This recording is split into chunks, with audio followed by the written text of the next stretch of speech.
로마서 6장을 잘못 보면 죄가 있는 곳에 은혜가 있으니까 라고 하면서 착각을 해요. 믿는 사람들도 착각을 합니다. 근데 사실은 그런 게 아니고 죄를 질 수가 없습니다. 이 성경을 한쪽만 보면 안 되는 거죠. 그러니까 전체를 다 보면 그럴 수 없다고 나와 있는 거죠. 이게 여기 로마서 6장을 쓰는 그 이유를 우리가 잘 알아야 됩니다. 여기서 말하는 것은 뭘 설명하려고 했던 거냐면 율법을 설명하려고 했던 거예요. 율법. 그러니까 율법을 왜 이게 율법을 설명하려고 했냐면 율법에 아주 도사가 있었어요. 율법의 도사. 이게 바울입니다. 로마서를 쓰는 사람, 이게 바울이 율법의 도사예요. 그러니까 율법을 너무 잘 아는 거예요.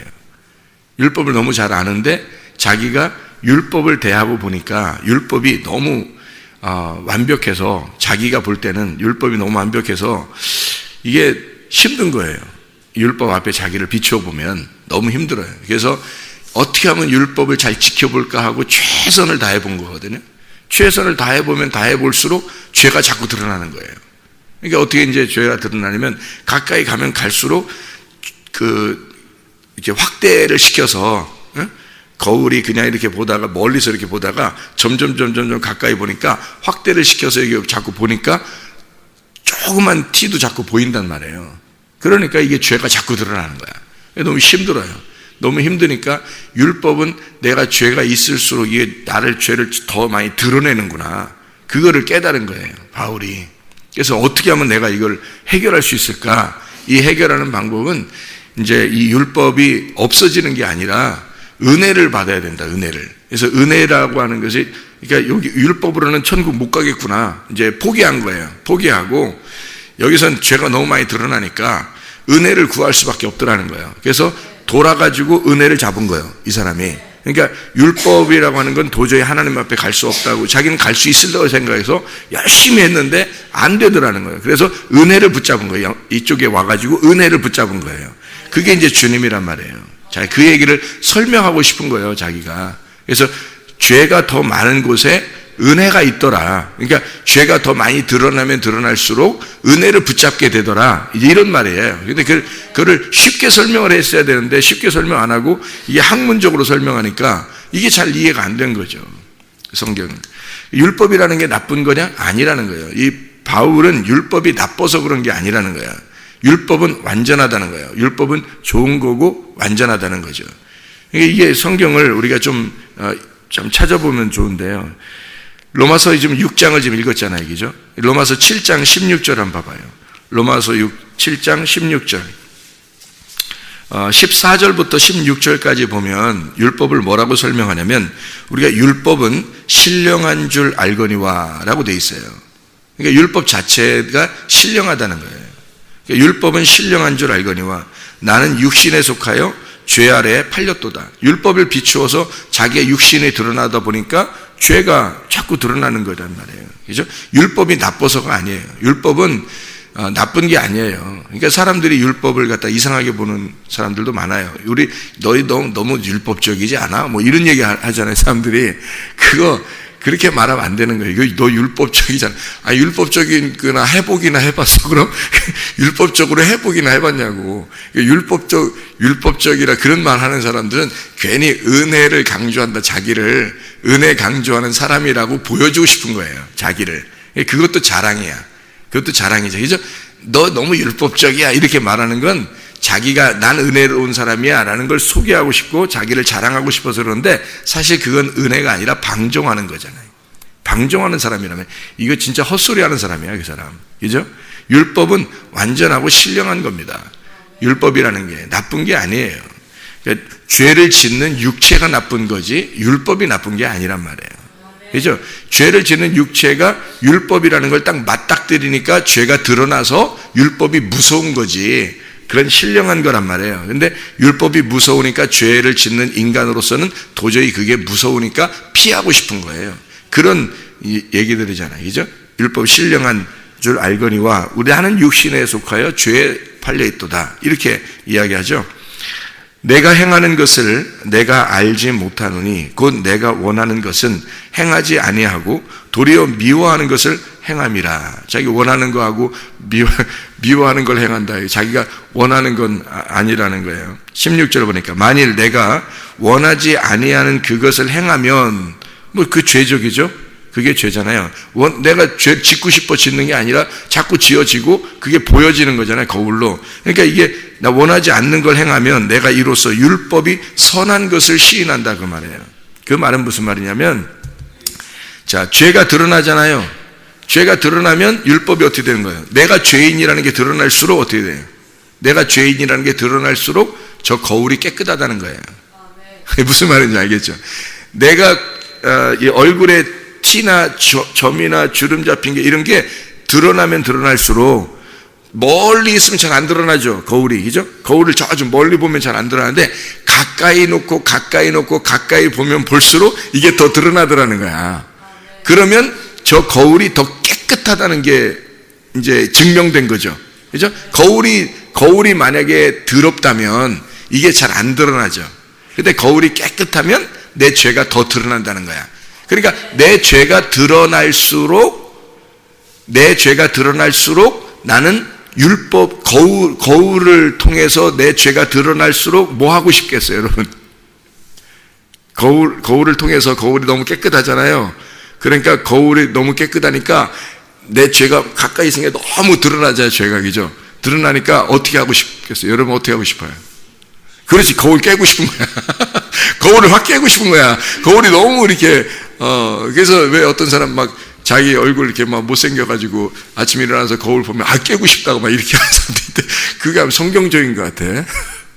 거울이 너무 가까이 이렇게 오니까 너무 깨끗하잖아요. 율법이 너무 깨끗한 거야. 그래서 자기를 이렇게 보여지니까 거울을 깨고 싶은데 사실은 뭘 깨고 싶으냐면 자기를 깨고 싶은 거야. 그죠? 자기가 드러났잖아. 자기가 지금 죄인이라는 게 너무 드러나니까 자기를 깨고 싶은데 자기를 차마 깰 수는 없고 거울을 깨고 싶은 거야. 그죠? 그래서 거울을 깨고서 거울을 안 보고 싶은 거죠. 그죠? 그래서 거울을 깼더니 그 속에 예수님이 있더라는 거야. 그 속에. 그래서 이게 율법이 너무 신령해서 내가 원하지 않는 것을 자꾸 하다 보니까 내 죄가 드러나게 되고, 드러나니까 율법이 너무 깨끗해. 율법이 너무 깨끗하니까 자기 도저히 그 앞에서 설 수가 없는 거예요. 설 수가 없어. 그래서 저 율법이 어떤 법인가 하고 봤더니 율법이 죄와 사망의 법이더라는 거예요. 이거를. 그래서 7장의 마지막에, 로마서 7장 마지막에 보면 죄와 사망의 법이라는 얘기가 그래서 나오는 거예요.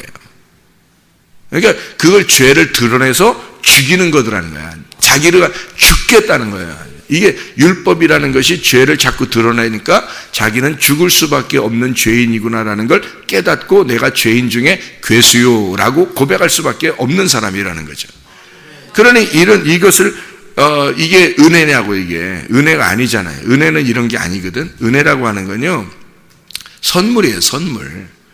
선물 주면서 이거 얼마짜리 내가 사왔는데 돈 좀 내, 이렇게 하는 사람 없잖아요. 선물 주면서 그런 사람 없잖아. 거저 주는 거거든요. 거저 주는 게 은혜란 말이에요.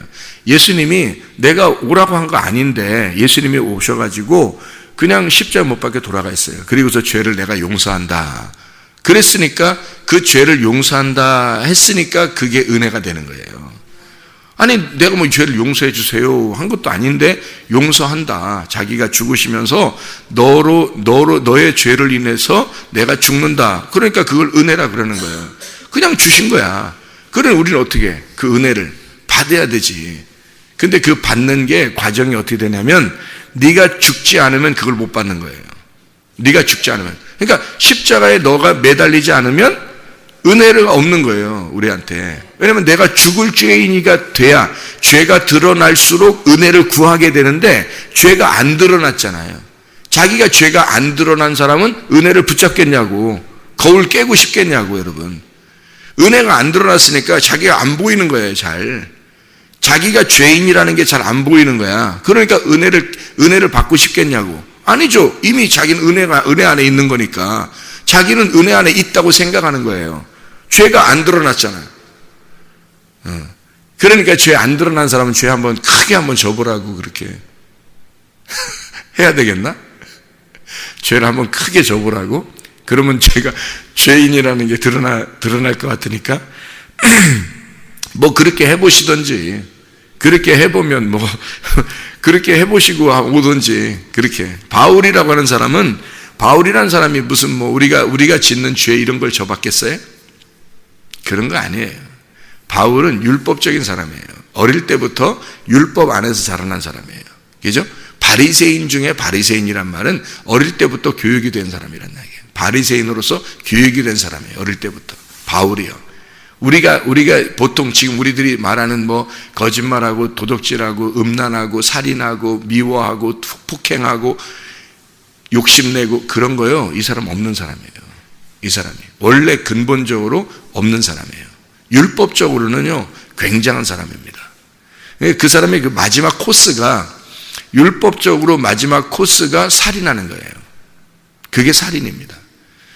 그게 성경에서 말하는 구약의 제사예요.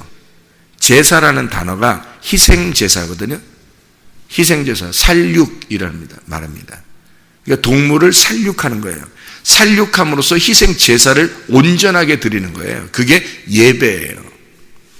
이게 구약에 있는 제사거든요. 구약의 제사들이 다 살육이에요. 살육.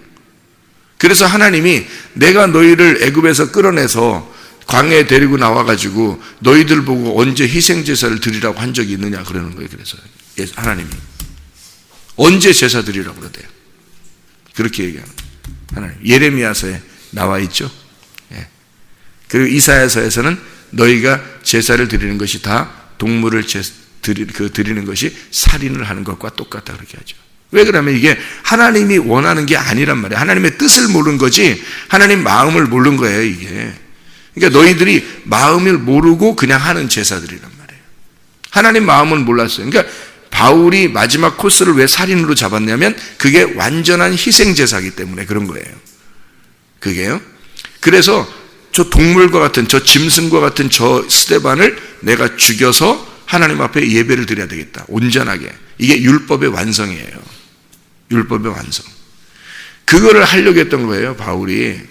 우리같이 무슨 뭐 인간들이 얘기하는 그런 범죄 이런 거 해가지고 죄가 더한 곳에 은혜가 더 있다. 내가 죄를 많이 져보니까 은혜를 받아야 되겠더라. 이런 게 아니에요. 완전한 희생제사인데 그렇게 희생제사를 드리고서 가다가 예수님 만났죠. 그죠? 그런데 예수님 딱 만나니까 어떻게 돼요? 완전한 죄인이 돼버린 거예요. 왜 그렇게 되냐면 이게 이렇게 된 거예요. 자기가 희생제사를 드리고 율법을 지켜보려고 막 한 것이 말이에요. 하나님의 마음을 모르고 지키려고 했잖아요. 하나님 마음을 모르고. 그러니까 하나님 마음이 어디에 있으냐면 관역이에요. 관역. 이게. 그러니까 그 관역에서 벗어나고 있었던 거예요. 자기는. 벗어나고 있었는데 그 하나님 마음을 모르고 열심히 지키려고 했던 거예요. 그러니까 이게 뭐가 된 거예요. 예, 이게 뭐가 되냐면 바벨탑이 된 거예요. 바벨탑을 그래서 설명한 거예요. 창세기 11장에. 자기가 열심히 밑에서부터 하나씩 쌓아 올리잖아요. 그죠? 밑에서 하나씩 쌓아 올린 거잖아요. 이걸 죄라고 알게 된 거예요, 여러분. 이 바울이. 우리가 보통 말하는 그런 죄들을 죄라고 여기는 게 아니고요. 그래서 로마서를 쓴 게 아니고요. 죄를 뭔가 다른 걸 깨달은 거예요. 죄라는 부분을. 사람들이 이렇게 뭐 범죄하고 음란하고 뭐 이렇게 욕심내고 미워하고 폭행 이런 거는 그런 죄들은 열매예요, 열매. 나무가 아니라. 그건 그림자라고요. 죄에 대한 그림자예요. 죄는 진짜 죄는 뭐냐면 하나님 믿지 않는 게 죄라고 했잖아요. 그럼 하나님의 관역에서 벗어나 있는 걸 죄라고 그래요. 그게 율법입니다. 그래서 죄와 사망의 법이라 그러는 거예요. 이게. 왜 그러냐면 그게 하나님으로부터 하나님 마음을 모르고 지키려고 하는 것들인데 인간들은 누구나 종교성을 가지고 있습니다. 종교심. 인간은 누구나 종교심을 가지고 있어요. 그래서 여러분 아니더라도 교회 안 다니는 사람들도 어딘가에서도 다 뭔가를 섬겨요.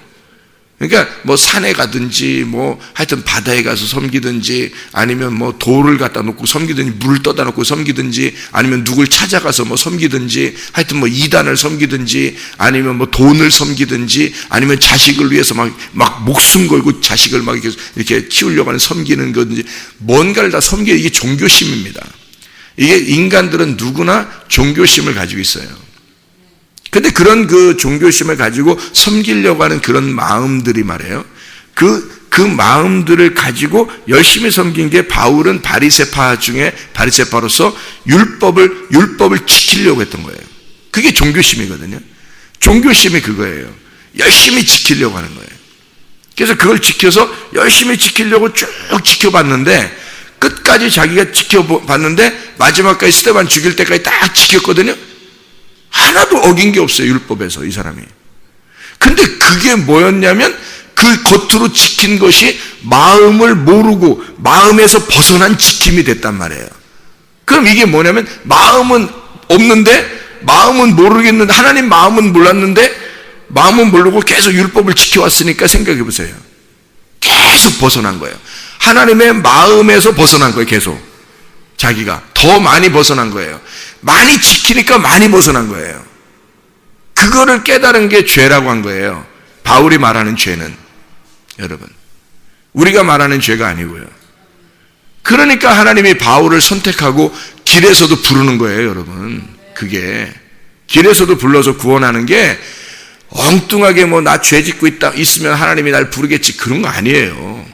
죄 짓는 사람은 그냥 죄 짓고 살아가는 거예요. 불의한 사람은 그대로 불의하게 둬라.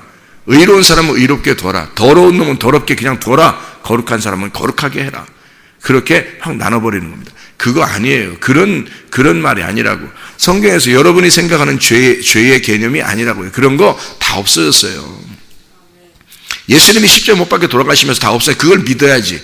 그렇게 그 예수를 믿어야죠. 진짜 믿으면, 그럼 진짜 예수를 믿으면 은혜가 온다고요. 그러니까 은혜라고 하는 건 하나님 마음이에요. 마음을 우리가 잡는 거예요. 마음에 가까이 오면 올수록, 그러니까 하나님은 우리에게 희생 제물을 가져오라고 하지 않고 교회에 나올 때 뭘 가지고 나오라고 그러냐면 네 마음을 가지고 나오라는 거예요. 마음. 그래서 하나님의 마음과 네 마음이 만나자는 거예요. 그걸 예배라 그러는 거예요. 네 마음, 그러니까 돈 가질 때도 돈을 가지지 말고 여러분 돈을 가지지 말고 마음을 가져오라고 얘기다. 마음하고 돈하고 같이 가져오라고. 이게 같다고, 이게 같이 하나가 돼야지 가져온 거지. 그게 마음을 가져온 거지. 돈만 가져오면 그게 뭔 헌금이에요 이게. 그게 율법이지 그거는. 바울이 그걸 했다는 거예요. 하나님께 헌금을 안 했겠어요? 바울이 헌금도 하고 제물도 드리고 다 했단 말이에요. 사람도 드려버리고 그렇게 다 했는데 마음이 없는 거야. 자기 마음이 하나님을 떠난 거예요. 마음을 벗어나서 다 한 거예요. 그게 다 죄가 된 거예요. 하나님의 마음을 이렇게 말씀인데 말씀을 딱, 율법이라는 게 진짜 율법의 마음이 있어요. 그게 말씀인데 이게 신령한 거예요. 그래서 신령하라는 거예요. 이 말씀이요. 율법이라는 게 이게 온전한 겁니다. 우리 마태복음 5장을 한번 봐봐요. 마태복음 5장 20절 말씀 봐봐요. 내가 너희에게 이르노니 너희 의가 서기관과 바리새인보다 더 낫지 못하면 결코 천국에 들어가지 못하리라. 그렇게 되어 있죠. 예, 율법의 18절을 봐봐요. 17절, 18절 뭐라고 되어 있어요? 율법의 1.1획이라도 결코 없어지지 않고 다 이룬다 그러잖아요. 율법이에요. 성경 말씀이 율법이라니까. 17절에 율법이나 선지자를 폐하러 온 걸 줄 아냐? 아니라요. 완전하게 하라고 그랬잖아요. 완전하게. 그래 놓고 뭐라면 바리새인과 서기관보다 더 낫지 못하면 천국 못 간다 그러잖아요. 왜 바울을 선택한지 알겠어요? 아니, 선택하는 게 그냥 뭐 이방인을 구원하라고 선택한 거야 이게 아니라 바울은 선택받을 만한 사람이란 말이에요. 그 사람은. 여러분이 그렇게 살면 이 사람 바울이요, 거울을 가까이 대면 될수록 자기가 너무 죄인인 게 드러나죠. 율법적으로 보면, 그죠? 율법이니까 거울이, 이게 너무 이게 죄가 드러나니까 이게 얼마나 괴롭겠어요. 바울이요. 이 율법이 너무 가까이 와 있으니까. 왜 가까이 와냐면 이 사람은 율법을 다 지키려고 했다니까요. 율법을 다 지켜보려고 한 거예요. 그게 율법인 거예요. 율법이 그래서 나쁜 게 아니라 율법을 다 지켜보려고 했는데 율법을 가까이 다 지켜보려고 했으니까 가까이 와 있죠. 다 지켜보려고 하니까 그러면 그럴수록 자기가 너무 괴로운 거예요. 이게 아닌데 뭔가 이상한데 아닌데 자기가 자꾸 죄가 드러나는 거예요. 하나님으로부터 멀어진 거야. 하나님이라고 하는 분하고 좀 가까워져야 기쁨이 있을 텐데 율법을 지키면 지킬수록 기쁨이 없는 거야. 왜냐하면 이게 하나님하고 멀어지니까 그런 거죠. 희한하지. 그래서 이게 자기가 이 거울을 깨고 싶었던 그게 은혜예요. 은혜를 구하고 싶은 거예요. 율법을 너무 가까이 와 있다 보니까 이 은혜를 구하고 싶은 거예요. 은혜가 아니면 나는 구원 못 받겠구나. 이게 결정이 된 거예요. 그런 결정이 되는 사람, 너무 괴로운 사람이 예수님께서 너 너무 괴로워하고 있구나. 네가 이렇게 고통스럽게 할 내가 만나줄게. 내가 만나주는 게 은혜야. 너는 나를 만나려고 그렇게 쫓아오는데 네가 어떻게 나를 만나? 내가 널 만나주러 가야지. 그래서 만나주러 온 거예요. 여러분, 하나님 만나보려고 여러분 그렇게 해봤어요? 하나님을 여러분이 만나보려고 바울처럼 그 고민하고 그렇게 해봤냐고요. 아니, 저는 그런 적이 한번 있어가지고 그게 기억이 나서 그래요. 그런 기억이 나서. 한번 그런 적이 있었어요. 내가 바울을 존경합니다. 존경하는데 바울이 그렇게 존경스럽지가 않아요. 왜 이런 말 하냐면 바울이 존경스러운데 바울이 너무 존경스럽지는 않다는 얘기죠. 왜 그러냐면 나나 바울이나 같다 이렇게 보기 때문에 그렇습니다. 자, 보세요. 하나님 입장에서 보면 바울은 위대하고 나는 엉성하고 이렇게 하나님 보겠어요? 그게 아니라는 거죠. 우리는 모두 다 죄인인데 이 율법이라는 그 말씀에서 우리가 죄인인데 여기서 하나님을 딱 주님을 만나잖아요. 그러면 거기에 대해서 굉장한 고민이 있었단 얘기예요. 누군가는, 그죠? 주님을 만났다는 얘기는 뭔가 이 바울처럼 뭔가 고민이 있었던 거예요. 이 율법을 지켜보려고 하는 어떤 고민이 있었고 그 율법을 가까이 대니까 내가 얼마나 죄인인지를 깨달았죠. 그죠? 그러니까 하나님으로부터 내가 얼마나 멀어졌는지 얼마나 벗어났는지를 알게 된 거예요. 그러니까 죄가 많은 거죠. 많이 벗어났다는 거죠. 많이 벗어났으니까 많이 죄인이 되는 거죠. 그러니까 은혜를 구할 수밖에 없죠. 그러니까 주님의 은혜 아니면 내가 살아갈 수가 없고 그러니까 은혜를 딱 잡았어요, 내가. 그랬더니 가보니까 바울도 그 은혜를 잡고 있더라는 거야. 은혜를 잡고 자기가 살고 있더라는 거야. 율법적으로 엄청 똑똑하고 잘난 그런 사람이 아니라 은혜 붙잡고 겨우 살고 있더라는 거야, 이거지. 내가 그 은혜를 잡아보니까 아브라함도 은혜를 붙잡고 있더라는 거지, 이렇게. 노아도 은혜를 붙잡고 이렇게 살고 있다는 거지. 예, 가보니까. 그래서 이게 은혜 안에서는 다 같구나. 이게 은혜 안에서는 모두 같구나. 그러니까 율법적으로 보면 다 똑같이 죄인이 돼야, 그러니까 율법적으로 가장 죄인이라고 여겨지면 이게 깨지는 거예요. 이게 깨져서 은혜, 그러니까 하나님이 만나러 오시는 거지. 밑에서 올라가려고 했는데 율법적으로. 이게 여러분 그 창세기 11장을 바벨탑 사건을 있잖아요. 율법적인 거라고 생각해 보세요. 율법은 뭐라 해서 신령하다 그랬죠. 완전하다 그랬죠. 그러면 바벨탑을 깨뜨리는 게 율법이에요. 바벨탑을 깨뜨리는 게. 그러면 바벨탑은 뭐예요? 바벨탑은 나의 열심이라고. 나의 열심히는 종교심이에요. 그러니까 바울이 열심히 올라가는 거예요. 이렇게 열심히 올라가는데 하나님이 율법이 있잖아요. 율법이 요걸 깨뜨려 버리는 거죠. 이해가 되겠어요? 율법이 요걸 깨뜨려 버리는 거야. 나는 이걸 쭉 올라가는데 이게 율법이 딱 만나가지고 이놈 하더니 팍 깨뜨려 버려요. 그러니까 깨뜨려 버리니까 이게 나를 깨뜨리는 죄와 사망의 법이 돼 버리는 거죠. 이 법이 딱 깨뜨려서 이것이 완전히 와르르 무너지니까 이 죄와 사망의 법이 딱 이것이 펼쳐지면서 내 안에 들어와라 그러는 거죠. 그게 은혜의 법이 되는 거예요. 이 똑같은 법이에요. 그 바벨탑을 깨뜨리는 것이 율법인데 바벨탑을 깨뜨리는 게 은혜의 법이 되는 거예요. 그러니까 여러분 우리가 율법과 은혜를 어떻게 보는 거냐면요. 바벨탑을 깨뜨리면서 아브라함을 부르잖아요. 그 아브라함을 부르는 법이 하나님의 법이에요. 그게. 그러면 이쪽 바벨탑을 깨뜨리는 것도 누구의 법이에요? 하나님의 법이에요. 그러면 둘 다 하나님의 말씀이라고. 바벨탑을 깨뜨리는 것도 하나님의 말씀이고 아브라함을 부르시는 것도 하나님의 말씀이잖아요. 그럼 여기서 바벨탑을 깨뜨리는 법은 율법이 되는 거고 그 똑같은 말씀이 하나는 율법이 되는 거고 아브라함을 부를 때는 은혜가 되는 거잖아요. 그러니까 바벨탑이 무너져야 아브라함을 부르는 거예요. 이게 성경의 논리란 말이에요. 그러니까 바울이라는 사람은 그걸 깨달은 거예요. 바벨탑을 많이 자기는 세워보려고 했어요. 종교심으로 열심히 세워보려고 했는데 그거를 거울을 딱 맞닥뜨리니까, 율법을 맞닥뜨리니까 자기를 다 무너뜨려 버리더라는 거죠. 싹 무너뜨려 버리니까 깨진 거예요. 자기가 다 깨져버린 거예요. 자기가 깨지는 게 거울이 깨지는 거예요. 여러분, 거울을 어떻게 깨뜨리려고 그래요? 여러분 거울을 어떻게 깨뜨리려고 그래요? 거울이 말씀이거든요. 자기가 본 말씀만 말씀이에요. 근데 이 거울이 자기가 깨뜨려지는 거예요. 자기가 깨지면 거울이 깨지는 거예요. 그러니까 한마디로 말하면 자기가 죽는 날 거울이 깨지는 거예요. 자기가 죽는 날. 그래서 여러분이 죽어야 깨지는 게 거울이에요. 여러분.